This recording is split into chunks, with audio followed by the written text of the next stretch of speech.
दोस्तों नमस्कार, स्टडी टूअर चैनल में आपका स्वागत है। आज की क्लास में हम घटनासार करंट अर्धवार्ष की पार्ट 2 पढ़ेंगे। पार्ट 1 ऑलरेडी अपलोड किया जा चुका है, लिंक आपको डिस्क्रिप्शन बॉक्स में मिल जाएगा। जैसा हमने आपसे प्रॉमिस किया है, हम घटनासार करंट अर्धवार्षिकी को 5 से 7 वीडियो में कवर कर देंगे। ये सेशन आपकी आगामी परीक्षा, चाहे वो यूपी आरवीआर 2016 की परीक्षा हो या यूपी पीसीएस की प्रारंभिक परीक्षा हो, उसके लिए काफ़ी उपयोगी साबित होंगे। तो चलिए आज का सेशन शुरू करते हैं। भारतीय नौसेना का सबसे बड़ा सौर ऊर्जा संयंत्र वाइस एडमिरल अनिल कुमार चावला ने 23 जुलाई 2020 को भारतीय नौसेना अकेडमी एजीमाला केरल में सबसे बड़े सौर ऊर्जा संयंत्र को कमीशन किया। इस संयंत्र की क्षमता है 3 मेगावाट, उसका जीवन काल है 25 वर्ष। इसको निष्पादित किया गया है केरल राज्य इलेक्ट्रॉनिक निगम लिमिटेड के द्वारा, केल्ट्रॉन के द्वारा। यह परियोजना कार्बन फुटप्रिंट को कम करने में नौसेना स्टेशन एजीमाला की मदद करेगी। कार्बन फुटप्रिंट का मतलब क्या होता है? किसी एक व्यक्ति, इंडिविजुअल, ऑर्गेनाइजेशन, कम्युनिटी के द्वारा एटमॉस्फेयर में छोड़ा गया कार्बन अमाउंट ही कार्बन फुटप्रिंट कहलाता है। अगला टॉपिक देखते हैं। सोहराई खोवर पेंटिंग, तेलिया रूमाल, तंजावुर नेती वर्क्स, अरुम्बावुर की लकड़ी की नक्काशी को जीआई टैग। 12 मई 2020 को झारखंड की सोहराई खोवर पेंटिंग, तेलंगाना के तेलिया रूमाल, तमिलनाडु के मच्छी से संबंधित तंजावुर नेती वर्क और अरुम्बावुर लकड़ी की नक्काशी को भौगोलिक संकेतक जीआई टैग प्रदान किया गया। हम आपको पिक्चर्स दिखा देते हैं तो आपको समझने में काफ़ी आसानी होगी। ये पिक्चर में आप देख रहे हैं, ये झारखंड का सोहराई खोवर पेंटिंग। यह एक भित्ति कला है जो झारखंड के हजारीबाग जिले में स्थानीय एवं प्राकृतिक रूप से विभिन्न रंगों की मिट्टी का प्रयोग कर फसल के मौसम, शादी समारोह के दौरान स्थानीय आदिवासी महिलाओं द्वारा प्रचलित एक पारंपरिक एवं अनुष्ठानिक कला है। इसे पारंपरिक रूप से मिट्टी के बने घरों की दीवारों पर चिन्हित किया जाता है, जिनमें रेखाओं, बिंदुओं, जानवरों के चित्र एवं पेड़ पौधों का चित्रण किया जाता है। तो आपको याद रखना है, सोहराई खोवर पेंटिंग किस राज्य से संबंधित है? झारखंड से। ठीक है, इसे हाल ही में जीआई टैग दिया गया है। अगला देखते हैं, तेलिया रूमाल। यह सूती कपड़े में जटिल हस्त निर्मित विधि द्वारा बनाया जाता है। इसमें विशेषतः 3 रंगों का प्रयोग होता है, जैसा आप देख पा रहे हैं, लाल, काला, सफ़ेद। ठीक है, इसमें ज्योमेट्रिकल पैटर्न बनाए जाते हैं और ये कहाँ संबंधित है? तेलंगाना से संबंधित है। इसे हाल ही में जीआई टैग दिया गया है। अगला देखते हैं, अरुम्बावुर की लकड़ी की नक्काशी। पेरम्बलूर जिले के कारीगरों द्वारा अरुम्बावुर की लकड़ी की नक्काशी मुख्यतः आम, शीशम, नीम के पेड़ की लकड़ी के लट्ठे से तैयार की जाती है। ये नक्काशियाँ प्रायः मंदिर की मूर्तियों और वास्तुकला विवरण से प्रेरित होती हैं। ठीक है, तो आपको याद रखना है, अरुम्बावुर की लकड़ी की नक्काशी कहाँ होती है? तमिलनाडु में, जिसे हाल ही में जीआई टैग प्रदान किया गया है। ये पिक्चर आप देख रहे हैं, ये है तंजावुर नेती वर्क्स की। यह एक पारंपरिक कला है जो नेती एक दलदली पादप एसिनोमेन एस्पेरा के नेती अर्थात होता है पादप के डंठल का भीतरी भाग। आपको दिखा देते हैं किस तरह का होता है ये पादप। देखिए, ये मार्सी प्लांट है, दलदली प्लांट है, इसका नाम है एसिनोमेन एस्पेरा। और इसी के डंठल से इस तरह से सफ़ेद डंठल निकल आता है। इसी के डंठल से सूखने के बाद कुछ ऐसा हो जाता है। तो अंदर जो डंठल निकलता है उससे इस तरह का वर्क तैयार किया जाता है। किस राज्य से संबंधित है? तमिलनाडु से संबंधित है। इसे हाल ही में जीआई टैग दिया गया है। जो एसिनोमेन एस्पेरा है, यह पौधा पुडुकुलम और कल्ला पेरम्बेर झील में पाया जाता है। यह वर्क व्यापक रूप में बृहदेश्वर मंदिर, हिंदू मूर्तियों, मालाओं, दरवाजों और उनकी सजावट में प्रयोग किया जाता है। तो ठीक है, याद रखिएगा। अगला टॉपिक देखते हैं,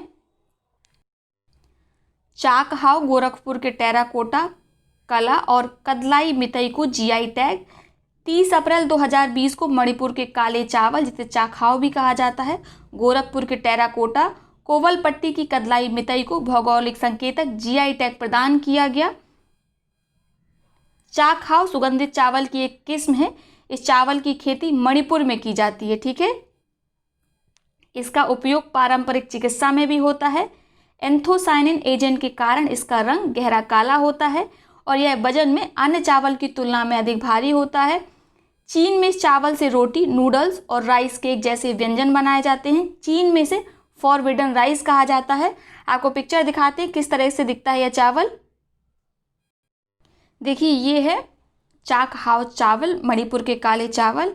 आप चाहें तो इसे अमेजॉन वेबसाइट से खरीद सकते हैं। 200 से 250 रुपये प्रति किलो इसकी कीमत है। ठीक है, इसका काला रंग किस कारण होता है? एंथोसाइनिन एजेंट के कारण। आगे देखते हैं, सदियों पुराने गोरखपुर का टेराकोटा के अंतर्गत प्रजापति समुदाय के कुम्हार दोमट मिट्टी से हाथी, घोड़े जैसे कई जानवरों की आकृतियां हाथों से बनाते हैं जो पकने के बाद लाल रंग के हो जाते हैं। इस कला में कुम्हार जितना मेहनत करते हैं उतना उन्हें पारिश्रमिक नहीं मिलता, इसीलिए जीआई टैग कुम्हारों की आय बढ़ोतरी में मददगार साबित होगी। गोरखपुर का औरंगाबाद, गुलरिया बाजार, जंगल एकला, पाटरी बाजार टेराकोटा उत्पाद का प्रमुख केंद्र है। तो बस आपको गोरखपुर याद रखना है और टेराकोटा याद रखना है, ठीक है। किस समुदाय से संबंधित है? प्रजापति समुदाय से संबंधित है। यदि आप गांव से संबंधित हैं तो आपने मिट्टी के पके हुए हाथी और घोड़े के खिलौने ज़रूर देखे होंगे। आपको एक बार दिखा भी देते हैं। ये है गोरखपुर का टेराकोटा। मिट्टी के खिलौने होते हैं जिन्हें आग में पका दिया जाता है, जिसके बाद ये लाल रंग के हो जाते हैं, ठीक है। आगे देखते हैं, कदलाई मितई तमिलनाडु के दक्षिणी भागों में बनाई जाने वाली मूंगफली और गुड़ की कैंडी होती है। कैंडी को विशेष रूप से थामीबरानी नदी के पानी से बनाया जाता है, जिससे इसका स्वाद और बढ़ जाता है। थामीबरानी नदी पश्चिम घाट से निकलती है और मन्नार की खाड़ी में बहती है। यह तमिलनाडु की एक 12 नदी है। तो आपको थामीबरानी नदी का नाम भी याद रखना है, ठीक है। साथ में याद रखना है कदलाई मितई को जीआई टैग मिला और ये कहाँ संबंधित है? तमिलनाडु से। ये गुड़ और मूंगफली की कैंडी होती है। आपने सर्दियों में से अक्सर खाया होगा। ये पिक्चर आप देख रहे हैं, ये है तमिलनाडु की कोवलपट्टी की कदलाई मिताई, ठीक है। चलिए अब पढ़ते हैं आखिरी जीआई टैग, कश्मीरी केसर को जीआई टैग। कश्मीरी केसर एक विश्व प्रसिद्ध मसाला है। इस केसर का वर्तिकाग्र लंबा और मोटा होता है। यह प्राकृतिक गहरे लाल रंग, अत्यधिक सुगंध, कड़वे स्वाद वाला होता है, ठीक है। कश्मीरी केसर दुनिया का इकलौता केसर है जो 1600 मीटर की ऊंचाई पर उगाया जाता है। इसकी खेती पुलवामा, किश्तवाड़, बड़गाम और श्रीनगर के क्षेत्रों में की जाती है। GI tag geographical indication of goods registration और प्रोटेक्शन एक्ट 1999 के तहत ज्योग्राफिकल इंडिकेशन रजिस्ट्री द्वारा दिया जाता है। जीआई टैग का रजिस्ट्रेशन कहाँ होता है? तमिलनाडु के चेन्नई में। अगला टॉपिक देखते हैं, चंबल अभ्यारण्य पारिस्थितिक रूप से संवेदनशील घोषित। केंद्र सरकार ने 2 मार्च 2020 को मध्य प्रदेश में राष्ट्रीय चंबल अभ्यारण्य के चारों ओर 870 वर्ग किलोमीटर क्षेत्र को पारिस्थितिक रूप से संवेदनशील क्षेत्र घोषित किया है। राष्ट्रीय चंबल अभ्यारण्य की सीमा से 0 से 2 किलोमीटर के दायरे में आने वाले क्षेत्र को पारिस्थितिकी रूप से संवेदनशील राष्ट्रीय चंबल अभ्यारण्य क्षेत्र अधिसूचित किया है। पर्यावरण मंत्रालय ने साथ ही मध्य प्रदेश सरकार को जोलन प्लान मास्टर तैयार करने तथा पर्यटन के लिए इको टूरिज्म मास्टर प्लान तैयार करने का आदेश दिया है। आगे देखते हैं इसमें क्या इंपॉर्टेंट है। राष्ट्रीय चंबल अभ्यारण्य मध्य प्रदेश, उत्तर प्रदेश, राजस्थान के त्रि जंक्शन पर स्थित है। यह अभ्यारण्य मध्य प्रदेश के श्योपुर, मुरैना, भिंड जिलों में 435 वर्ग किलोमीटर से अधिक क्षेत्र में फैला हुआ है। यह अभ्यारण्य गंगा डॉल्फिन और अत्यंत लुप्त प्राय क्रिटिकली इंडेंजर्ड घड़ियाल के लिए प्रसिद्ध है। तो इनको याद रखिएगा, इंपॉर्टेंट है ये, ठीक है। पहली बात, ये ट्राई जंक्शन पर है किन स्टेट के? यूपी, एमपी और राजस्थान के। और यहाँ पर क्या पाया जाता है? गंगा डॉल्फिन और क्रिटिकली इंडेंजर्ड घड़ियाल। इसे डॉल्फिन का घर भी कहा जाता है। यह 75% घड़ियालों का प्राकृतिक आवास है, नेचुरल हैबिटेट है। 1979 में इसे राष्ट्रीय अभ्यारण्य घोषित किया गया था। पारिस्थितिक रूप से संवेदनशील क्षेत्र संरक्षित क्षेत्रों, राष्ट्रीय उद्यानों तथा वन्यजीव अभ्यारण्यों के आसपास 10 किलोमीटर के भीतर के क्षेत्र हैं, याद रखिएगा। अगला टॉपिक देखते हैं, भारत की पहली वाणिज्यिक एलएनजी बस लॉन्च। वायु प्रदूषण पर अंकुश लगाने की दिशा में एक सकारात्मक कदम के तहत 27 फरवरी 2020 को कोच्चि, केरल में भारत की पहली वाणिज्यिक liquefied compressed natural gas LNG बस लॉन्च की गई। परीक्षा की दृष्टि से इंपॉर्टेंट है क्योंकि ये पहली है भारत की, ठीक है। कहाँ चलाई गई है? कोच्चि, केरल में। पेट्रोनेट द्वारा निर्मित 180 kg क्रायोजेनिक टैंक से सुसज्जित बस एक बार की फिलिंग में 900 किलोमीटर तक की यात्रा कर सकती है, याद रखिएगा। अगला टॉपिक देखते हैं, भारत की पहली डॉल्फिन वेधशाला। बिहार सरकार गंगा नदी डॉल्फिन के लिए भारत की पहली वेधशाला स्थापित कर रही है। ये परीक्षा की दृष्टि से बहुत ज़्यादा इंपॉर्टेंट है, ज़रूर किसी न किसी परीक्षा में पूछा जाएगा, ध्यान से पढ़िएगा। राज्य के भागलपुर जिले में विक्रमशिला गंगा डॉल्फिन अभ्यारण्य VGDS में इसका निर्माण वर्ष 2021 की शुरुआत में पूरा होने की संभावना है। यह वेधशाला गंगा नदी के ऊपर बीचों बीच सुल्तानगंज अगवानी घाट पुल पर बनाई जा रही है। बिहार की डॉल्फिन आबादी का अंतिम सर्वेक्षण 2018 में किया गया था, जिसमें राज्य में नदियों में 1363 डॉल्फिन पाई गई थी। भारत में अनुमानतः 2500 से 3000 गंगा डॉल्फिन की लगभग आधी आबादी बिहार में ही है। ठीक है, यह भारत का राष्ट्रीय जलीय जीव है जो भारत, नेपाल, बांग्लादेश में गंगा, मेघना, ब्रह्मपुत्र नदी प्रणालियों के कुछ हिस्सों में पाया जाता है। ये स्थानीय रूप से शुशु के रूप में जाने जाते हैं। शुशु क्यों कहा जाता है? जो डॉल्फिन जब सांस लेती है तो जो शोर करती है उसको शुशु से ही संदर्भित किया जाता है, इसीलिए इनका नाम शुशु है। ठीक है, गंगा नदी डॉल्फिन IUCN द्वारा संकटग्रस्त के रूप में सूचीबद्ध है। वहीं साइट्स के परिशिष्ट वन में है और भारतीय वन्यजीव संरक्षण अधिनियम Indian wild life protection act 1972 के शेड्यूल 1 में शामिल है। साइट्स का मतलब क्या है? Convention on international trade in endangered species of wild flora and fauna. इसके परिशिष्ट 1 में रखा गया है गंगा नदी डॉल्फिन को। याद रखना है आपको, इंपॉर्टेंट है ये। अगला टॉपिक है सोलर रूफटॉप प्लांट में गुजरात शीर्ष पर। गुजरात ने 2 मार्च 2020 को सोलर रूफटॉप प्लांट्स में प्रथम स्थान प्राप्त किया है। घर की छतों में, ऑफिस की छतों में सोलर प्लांट लगाए जाते हैं ताकि जो ऊर्जा की आवश्यकता है, एनर्जी की आवश्यकता है, वो सौर ऊर्जा के द्वारा ही पूरी की जा सके। ठीक है, और इसमें नंबर 1 कौन है? गुजरात। देश भर में स्थापित 79,950 प्रणालियों में से गुजरात में 2 मार्च को 50,915 सोलर रूफटॉप प्लांट स्थापित हैं। राज्य सरकार ने घरेलू स्तर पर सौर ऊर्जा के उपयोग को बढ़ाने के लिए सूर्य गुजरात नामक योजना की शुरुआत की है। ठीक है, इस योजना का लक्ष्य 2022 तक 8 लाख से अधिक घरेलू उपभोक्ताओं को कवर करना है। तो याद रखिएगा, इंपॉर्टेंट है ये। इस योजना के लिए 912 करोड़ रुपए आवंटित किए गए हैं। गुजरात के बाद दूसरे नंबर पर कौन है सोलर रूफटॉप पर? महाराष्ट्र राज्य। ठीक है, फर्स्ट नंबर पर है गुजरात और दूसरे नंबर पर है महाराष्ट्र। अगला टॉपिक है गरुड़ पोर्टल। नागरिक उड्डयन मंत्रालय और नगर विमानन महानिदेशालय DCGA, the directorate general of civil aviation ने 5 मई 2020 को गरुड़ पोर्टल लॉन्च किया। इसका उद्देश्य कोविड-19 से संबंधित RPAS remotely piloted aircraft system 7 drone संचालनों के लिए सरकारी एजेंसियों को फास्ट ट्रैक यानी तेजी से सशर्त छूट प्राप्त करना है।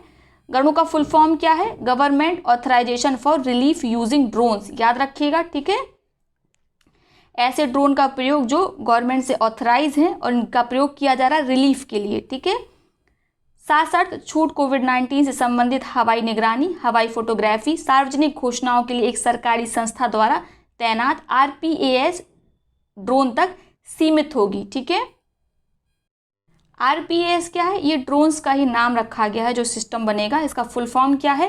Remotely piloted aircraft system. ठीक है, RPAS के सुरक्षित संचालन की जिम्मेदारी पूरी तरह से संबंधित सरकारी संस्था की होगी।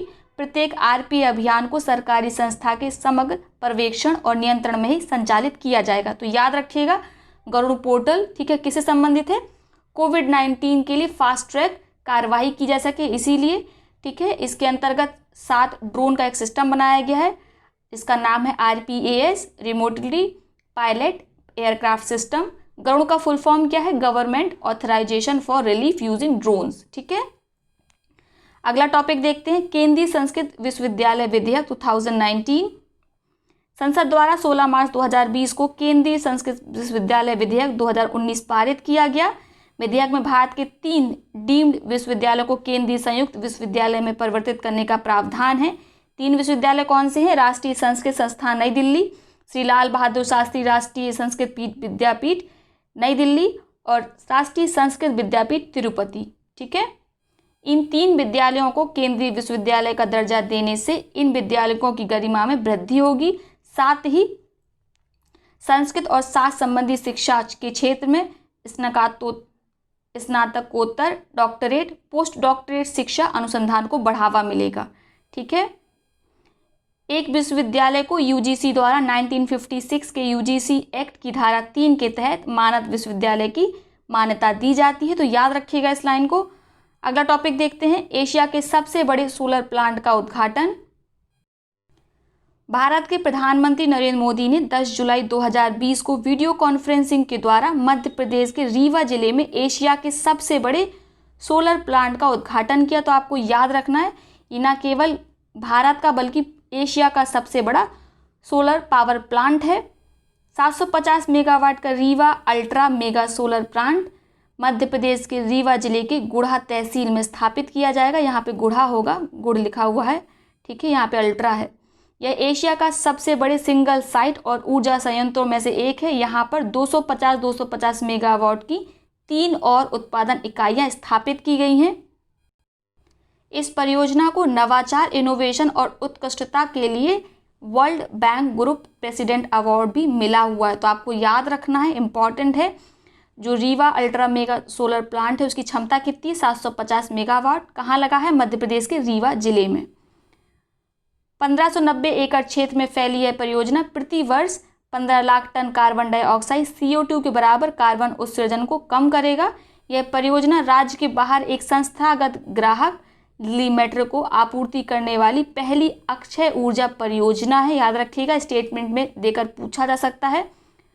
परियोजना से उत्पादित 24% विद्युत दिल्ली मेट्रो को और से 76% मध्य प्रदेश की राज्य विद्युत वितरण कंपनियों को प्रदान किया जा रहा है। ठीक है, अगला टॉपिक देखते हैं। देश का पहला प्लाज्मा बैंक। 2 जुलाई 2020 को दिल्ली स्थित सरकारी संस्थान institute of liver and biliary sciences में देश के पहले प्लाज्मा बैंक की शुरुआत की गई। दिल्ली के मुख्यमंत्री अरविंद केजरीवाल ने बैंक की शुरुआत की, साथ ही उन्होंने 2 नंबर जारी किए 10318800007722, जिस पर कोई भी फ़ोन कर कोविड-19 मरीजों के लिए प्लाज्मा दान कर सकता है। मुख्यमंत्री ने इस अवसर पर कहा, कोविड-19 के मरीज ठीक होने के बाद 14 दिन के बाद प्लाज्मा दान कर सकते हैं। 18 से 60 आयु वर्ग के लोग जिनका वजन 50 किलो से कम नहीं है, वे अपना प्लाज्मा दान कर सकते हैं। तो याद रखिएगा, ठीक है, प्लाज्मा दान करने के लिए आपका वेट होना चाहिए 50 kg के ऊपर, और आयु वर्ग क्या चलता है, 18 से 60 वर्ष के बीच का। प्लाज्मा थेरेपी के अंतर्गत कोविड-19 के ठीक हुए मरीजों के रक्त से एंटीबॉडी निकालकर उसे कोरोना पीड़ित मरीज को चढ़ाया जाता है। मरीज पर एंटीबॉडी का असर होने पर वायरस कमजोर पड़ने लगते हैं, जिससे मरीज के स्वस्थ होने की संभावना बढ़ जाती है। प्लाज्मा क्या होता है, आप ब्लड में से जितनी भी प्लेटलेट्स होती हैं, वाइट ब्लड सेल होती हैं, रेड ब्लड सेल होती है, इनको निकाल दीजिए तो जो पीले कलर का लिक्विड बचेगा वो होता है प्लाज्मा। ये किससे मिलकर बना होता है, वाटर, सॉल्ट, एंजाइम से। प्लाज्मा में 90% तो पानी ही होता है, ठीक है, और प्लाज्मा ब्लड का 55% होता है, याद रखिएगा। प्लाज्मा क्या करता है, बॉडी के अंदर न्यूट्रिएंट्स, पोषण, हार्मोन, प्रोटीन का सर्कुलेशन करता है। ठीक है, अगला टॉपिक देखते हैं। विश्व का पहला ऑनलाइन BSc डिग्री पाठ्यक्रम 30 जून 2020 को केंद्रीय मानव संसाधन विकास मंत्री रमेश पोखरियाल निशंक ने एक वीडियो कॉन्फ्रेंसिंग में प्रोग्रामिंग और डेटा साइंस में विश्व का पहला BSc पाठ्यक्रम लॉन्च किया। ऑनलाइन होगा ये पाठ्यक्रम। यह पाठ्यक्रम भारतीय प्रौद्योगिकी संस्थान मद्रास द्वारा तैयार किया गया है। ठीक है, इसको किसने तैयार किया है, IIT मद्रास ने। IIT मद्रास को इंडिया रैंकिंग 2020 में पहला स्थान दिया गया है। हाल ही में वर्ल्ड इकोनॉमिक फोरम ने एक रिपोर्ट जनरेट की थी जिसमें बताया गया था कि डाटा प्रोग्रामिंग और डाटा साइंस 2030 तक सबसे अधिक उभरने वाली बड़ी नौकरियां होंगी। ठीक है, इसीलिए इस पाठ्यक्रम को IIT मद्रास द्वारा तैयार किया गया है। यह पाठ्यक्रम BSc डिग्री हेतु उन छात्रों के लिए है जिन छात्रों ने 10वीं की कक्षा के स्तर पर अंग्रेजी, गणित की पढ़ाई के साथ 12वीं कक्षा पास कर ली है और किसी भी संस्थान में अंडर ग्रेजुएट पाठ्यक्रम में प्रवेश ले लिया है। ठीक है, इस पाठ्यक्रम को अत्याधुनिक ऑनलाइन पोर्टल के माध्यम से संचालित किया जाएगा और देश के सुदूरवर्ती क्षेत्रों के शिक्षार्थियों को आकर्षित करेगा, जहां पर डिजिटल साक्षरता की पहुंच न्यूनतम है। अगला इंपॉर्टेंट टॉपिक देखते हैं। 100% घरों में LPG कनेक्शन देने वाला हिमाचल राज्य पहला राज्य बन गया है भारत का। जुलाई 2020 के पहले सप्ताह में हिमाचल प्रदेश 100% घरों में LPG गैस कनेक्शन पहुंचाने वाला देश का पहला राज्य बन गया है। इस आशय की घोषणा राज्य के मुख्यमंत्री जयराम ठाकुर ने की। राज्य द्वारा हिमाचल गृहिणी सुविधा योजना की सहायता से यह उपलब्धि प्राप्त की गई है। ठीक है, यहाँ हिमालय लिखा है, यहाँ पे हिमाचल गृहिणी सुविधा योजना होगा।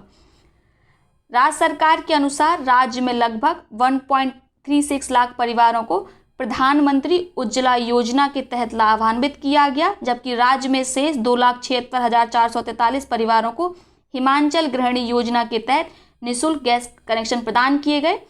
प्रधानमंत्री उज्ज्वला योजना की शुरुआत 1 मई 2016 को हुई थी उत्तर प्रदेश के बलिया जिले से, याद रखिएगा। इसके अंतर्गत बीपीएल परिवारों की महिलाओं को एलपीजी कनेक्शन मुफ्त में प्रोवाइड किए गए थे। ठीक है,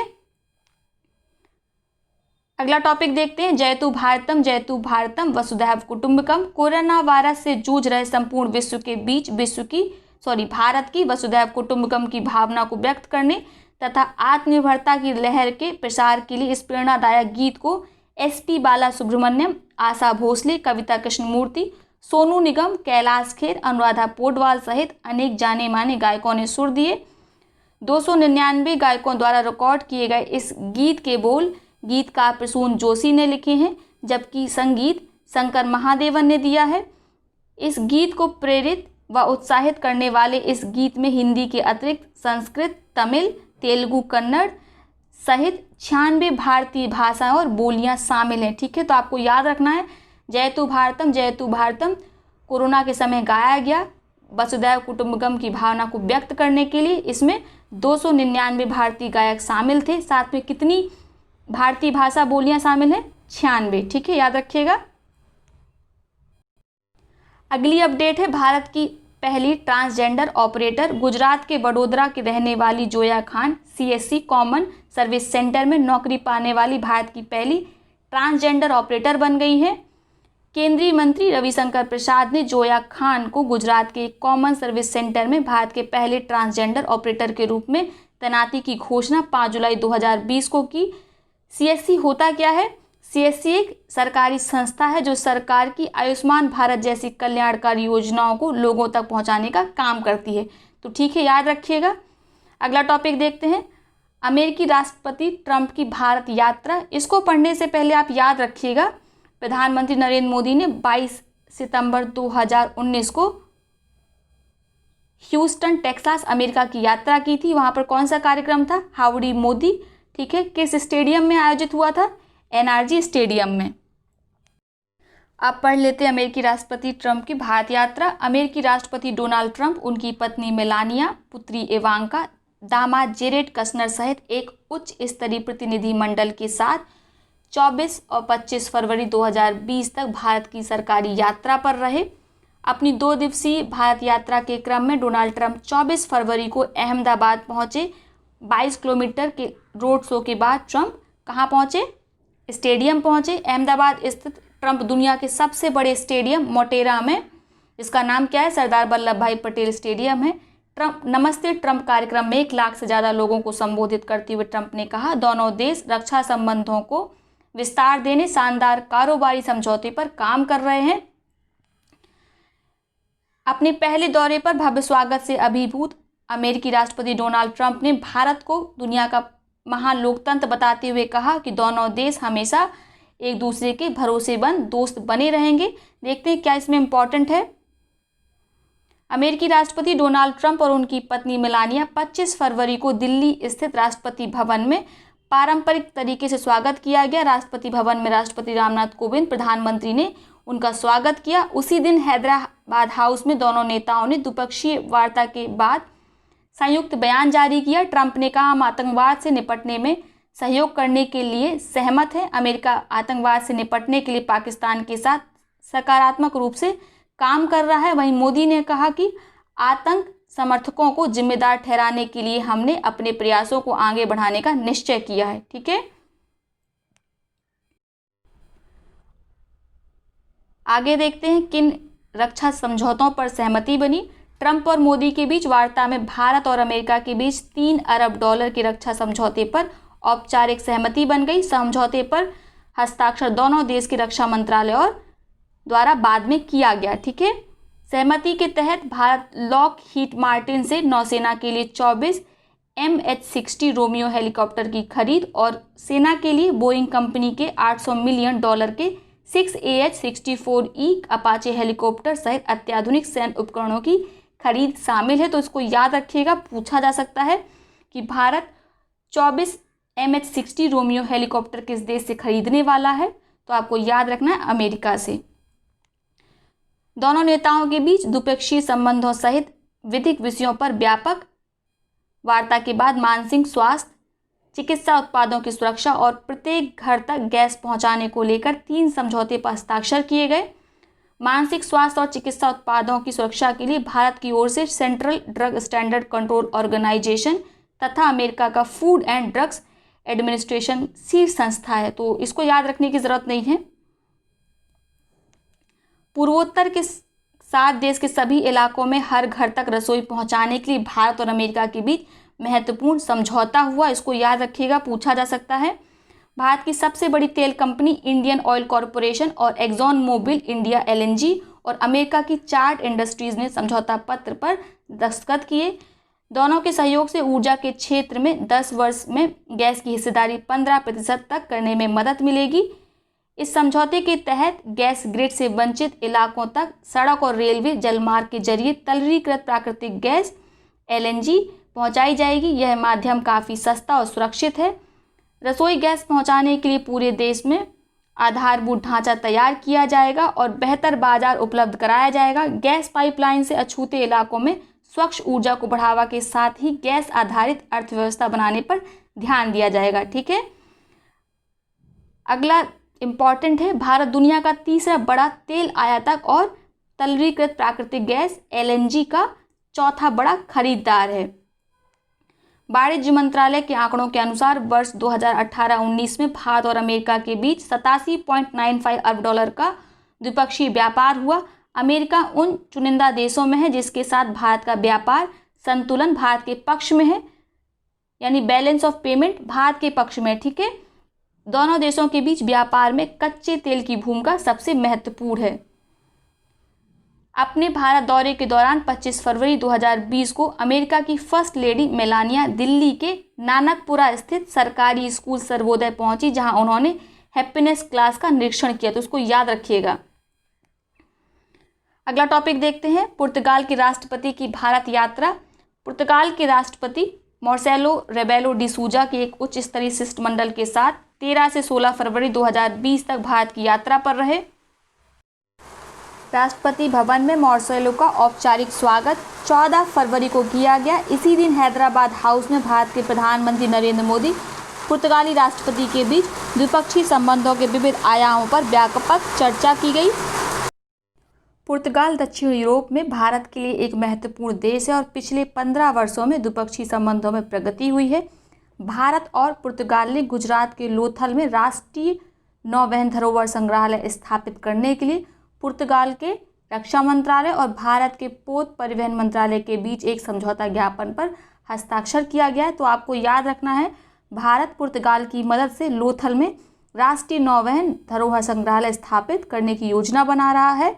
उसको पूछा जा सकता है, इसको याद रखिएगा। इसके अलावा दोनों देशों के बीच औद्योगिक एवं बौद्धिक संपदा अधिकार के क्षेत्र में सहयोग को लेकर एक MAU पर हस्ताक्षर करा गया, मेमोरेंडम ऑफ अंडरस्टैंडिंग, सहमति पत्र पर। ठीक है, दोनों देशों में दृश्य श्रव्य सह उत्पादन में सहयोग को लेकर भी समझौता हुआ। पुर्तगाल के डिप्लोमेटिक इंस्टीट्यूट और विदेश सेवा प्रशिक्षण संस्थान के बीच भी समझौता ज्ञापन किया गया। तो आपको याद रखना है, पुर्तगाल के राष्ट्रपति यात्रा में आप पुर्तगाल के राष्ट्रपति का नाम याद रख सकते हैं, रेबेलो डी सूजा।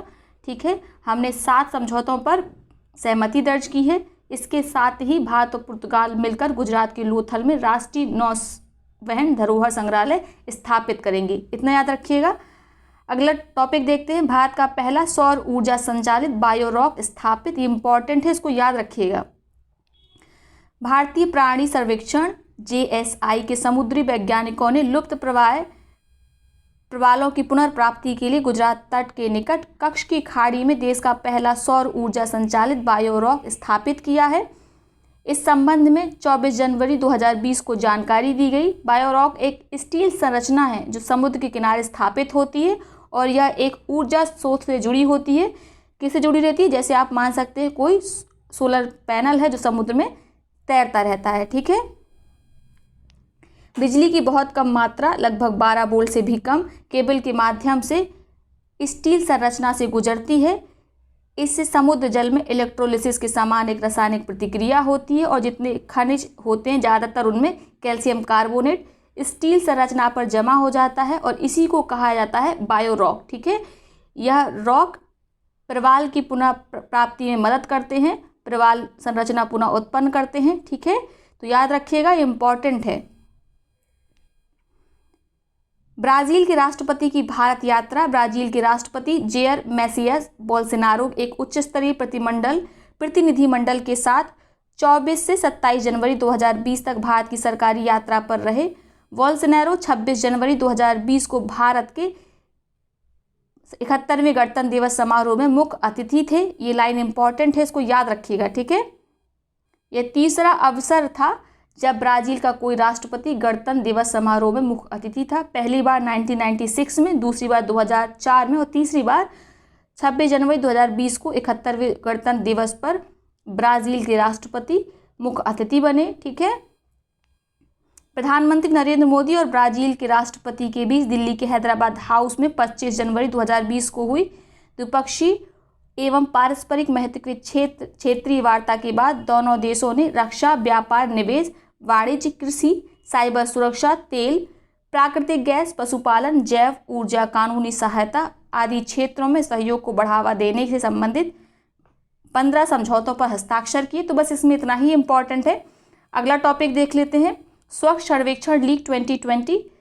आवास और शहरी मामलों के राज्य मंत्री हरदीप सिंह पुरी ने 31 दिसंबर 2019 को स्वच्छ सर्वेक्षण लीग 2020 के पहले और दूसरी तिमाही के परिणामों की घोषणा की। चूँकि ये तिमाही का है इसलिए परीक्षा की दृष्टि से इम्पॉर्टेंट नहीं है।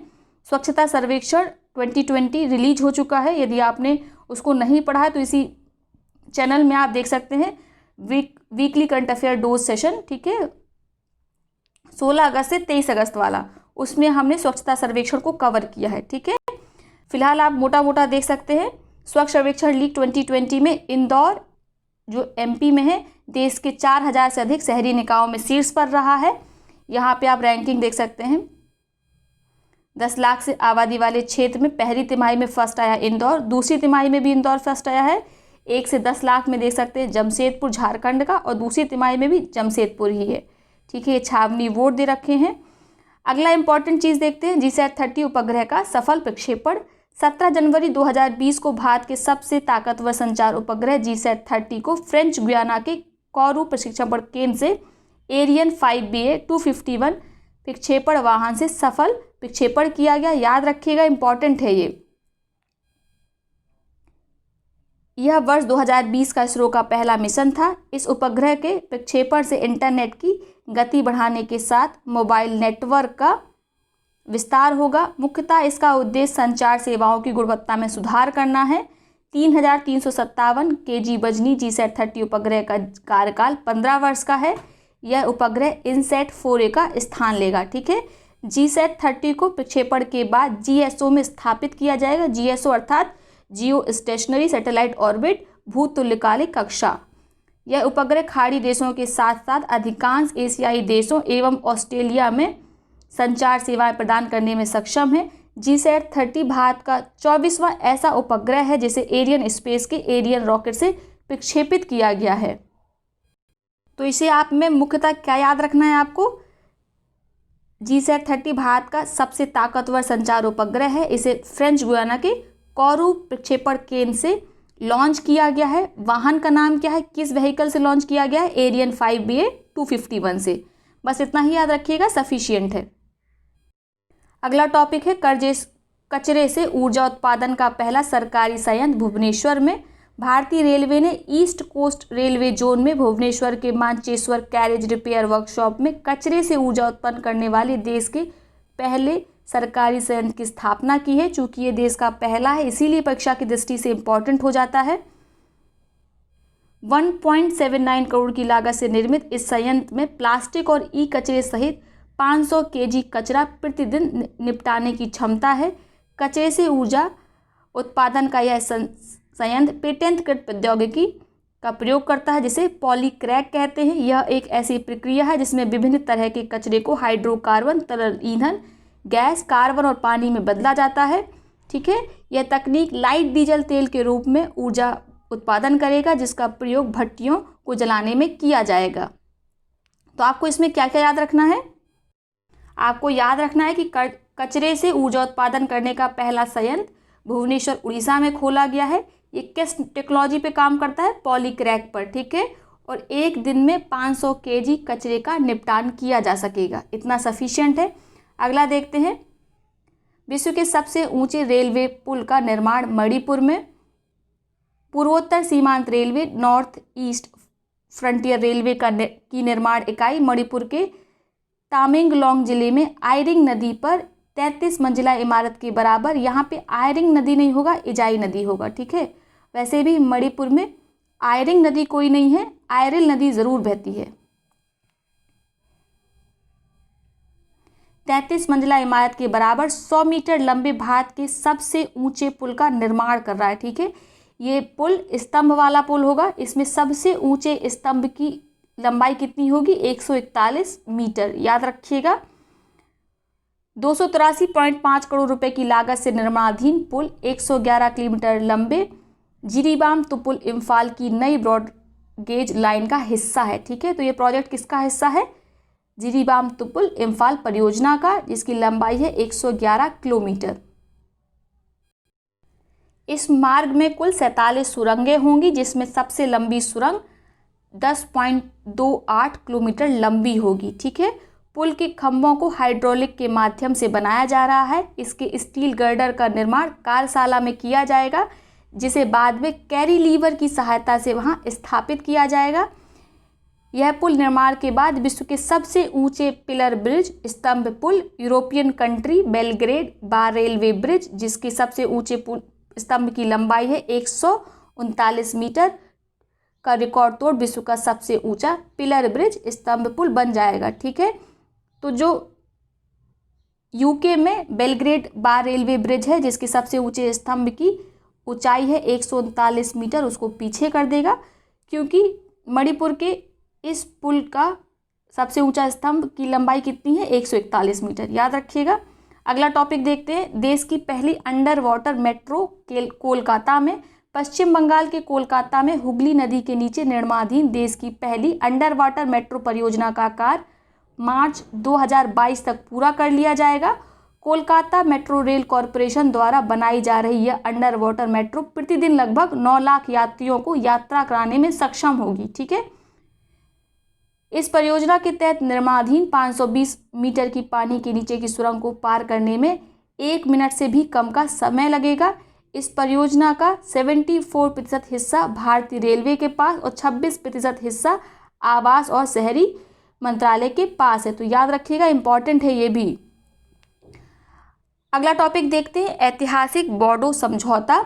असम के बोडो इलाके में स्थायी शांति के लिए केंद्र ने असम सरकार 3 मुख्य विद्रोही गुटों के साथ त्रिपक्षीय समझौता 27 जनवरी 2020 को किया। समझौते के अंतर्गत अब कोई गुट अलग बोडो राज्य की मांग नहीं करेगा। इसके साथ ही असम के खतरनाक उग्रवादी संगठन national democratic front of Bodoland NDFB के 4 गुटों के 1550 विद्रोहियों ने 30 जनवरी 2020 को आत्मसमर्पण कर दिया। समझौते के अंतर्गत केंद्र सरकार, राज्य सरकार हथियार डालने वाले विद्रोहियों के पुनर्वास क्षेत्र के विकास के लिए 1500 करोड़ रुपए के आर्थिक पैकेज की घोषणा करेगी। ठीक है, केंद्रीय गृह मंत्री अमित शाह की उपस्थिति में NDFB, ABSU all Bodo student union और united Bodo people's organisation UPBO के शीर्ष नेताओं ने समझौते पर हस्ताक्षर किए। तो यानी 3 संगठन शामिल थे केंद्र सरकार और राज्य सरकार के अलावा। कौन कौन से? NDFB all Bodo student union, ABSU और यूनाइटेड बोडो पीपल्स ऑर्गेनाइजेशन। इनके नाम याद रखिएगा। केंद्र सरकार की ओर से गृह मंत्रालय में संयुक्त सचिव सत्येंद्र गर्ग, असम के मुख्य सचिव कुमार संजय कृष्ण ने समझौते पर हस्ताक्षर किए। असम के PM सर्बानंद सोनोवाल ने गवाह के तौर पर इस पर हस्ताक्षर किए हैं।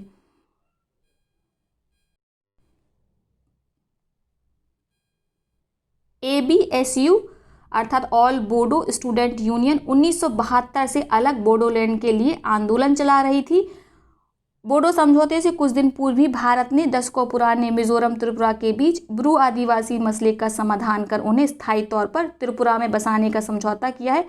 अगला टॉपिक इसी से संबंधित है, इसको अभी पढ़ेंगे। बोडो समझौते के अंतर्गत राज्य और केंद्र सरकार क्षेत्र में योजनाओं के क्रियान्वयन और उनके पुनर्वास के लिए 3 साल तक प्रतिवर्ष 250 करोड़ रुपए खर्च करेगी। बोडो नौजवानों को मुख्य धारा में लाने के लिए सेना, अर्धसैनिक बल, पुलिस में विशेष भर्ती अभियान चलाया जाएगा। राज्य सरकार अलग राज्य की मांग को लेकर जन आंदोलन में मारे गए विद्रोहियों के परिजनों को 5-5 लाख रुपए देने की घोषणा की है। एनटीएफबी विद्रोहियों के खिलाफ केस वापस होंगे। हालांकि जघन्य अपराधों के मामलों में मौजूदा कानून के तहत केस दर केस समीक्षा की जाएगी। ठीक है। बोडो समस्या पर 27 साल में यह तीसरा समझौता है। पहला समझौता हुआ था 1993 में, किसके साथ?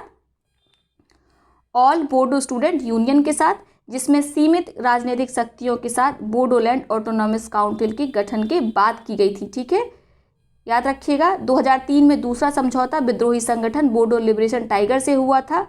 वर्ष 2020 में नए समझौते के साथ बीटीएडी का नाम बदलकर बोडोलैंड टेरिटोरियल रीजन कर दिया गया। इसके पास ज़्यादा विधायी, कार्यकारी, प्रशासनिक, आर्थिक शक्तियां होंगी। आपको दिखा देते बीटीएडी कौन सा क्षेत्र था असम का। ये क्षेत्र आप देख रहे हैं, ये है बोडोलैंड टेरिटोरियल ऑटोनॉमस डिस्ट्रिक्ट। इसका नाम बदल गया 2003 में, जब बोडो लिबरेशन टाइगर से समझौता हुआ केंद्र सरकार का। ठीक है, इसका नाम बदल कर क्या किया गया? Bodoland territorial reason. इस रीजन के नाम के साथ ही इसे ज़्यादा स्वायत्तता मिल गई, चाहे वो विधायी हो, कार्यकारी हो या प्रशासनिक हो, और कुछ आर्थिक शक्तियां भी इस क्षेत्र को प्रदान की गई। चलिए अब अगला टॉपिक पढ़ लेते हैं, ब्रू रियांग ऐतिहासिक समझौता। 16 जनवरी 2020 को नई दिल्ली में भारत सरकार, त्रिपुरा, मिजोरम राज्य सरकार तथा ब्रू रियांग प्रतिनिधियों के बीच एक ऐतिहासिक समझौते पर हस्ताक्षर किए गए। ठीक है, तो इसमें 4 पार्टी हैं, एक तो केंद्र सरकार है, त्रिपुरा है, मिजोरम है और दूसरा ब्रू रियांग प्रतिनिधि हैं। ठीक है, इस समझौते के बाद ब्रू रियांग त्रिपुरा में स्थायी रूप से बस सकेंगे तथा उनके पुनर्वास के लिए 600 करोड़ रुपए खर्च किए जाएंगे। ब्रू रियांग शरणार्थियों की 23 वर्ष पुरानी समस्या मिजोरम में 1997 में जातीय तनाव के बीच उस समय उत्पन्न हुई, जब करीब 30,000 सदस्यों के साथ 5,000 ब्रू परिवारों ने राज्य से भागकर त्रिपुरा में शरण ली। उन लोगों को उत्तरी त्रिपुरा के अस्थायी शिविरों में रखा गया। उस समय से विस्थापित जनजातियों की समस्या लगातार बनी हुई थी, लेकिन 2010 के बाद ब्रू रियांग के पुनर्वास के लिए कुछ प्रयास किए गए। 5,000 परिवारों में से करीब 1,600 परिवारों को मिजोरम वापस भेज दिया गया और केंद्र सरकार ने त्रिपुरा व मिजोरम की सरकारों की सहायता की पहल की। याद रखिएगा, मोदी सरकार की पहली महत्वपूर्ण पहल के तहत 3 जुलाई 2018 को सरकार ने एक समझौते पर हस्ताक्षर किए। इसके फलस्वरूप उन परिवारों को दी जाने वाली सहायता बढ़ा दी गई। इसके बाद 1,369 सदस्यों के साथ 328 और परिवार मिजोरम लौट आए। आगे देखते हैं, इसके बाद भी अधिकांश ब्रू आदिवासी एक ऐसा समाधान चाहते थे जिससे वे त्रिपुरा में स्थायी रूप से बस सके। उनका मानना था कि वे त्रिपुरा राज्य में अधिक सुरक्षित रहेंगे। ठीक है, अब नए समझौते से करीब 34,000 ब्रू रियांग लाभान्वित होंगे, जो त्रिपुरा के 6 शिविरों में रह रहे हैं। जनजातीय अनुसंधान व सांस्कृतिक संस्थान त्रिपुरा के अनुसार राज्य में रियांग दूसरा बड़ा जनजातीय समुदाय है और उसे भारत की 75 आदिम जनजातियों में से एक रूप में मान्यता दी गई है। ब्रू को ही अनेक स्थानों में रियांग या ब्रू रियांग के नाम से जाना जाता है। ठीक है, तो यदि ब्रू लिख के आए या ब्रू रियांग लिख के आए या केवल रियांग लिख के आए तो आपको कंफ्यूज नहीं होना है। ठीक है, ऐसा माना जाता है कि रियांग म्यांमार के शान राज्य से आए थे। उसके बाद चटगांव पहाड़ी क्षेत्र में होते हुए त्रिपुरा चले गए। एक अन्य समूह था जो 18वीं शताब्दी के दौरान असम और मिजोरम के रास्ते त्रिपुरा आया था।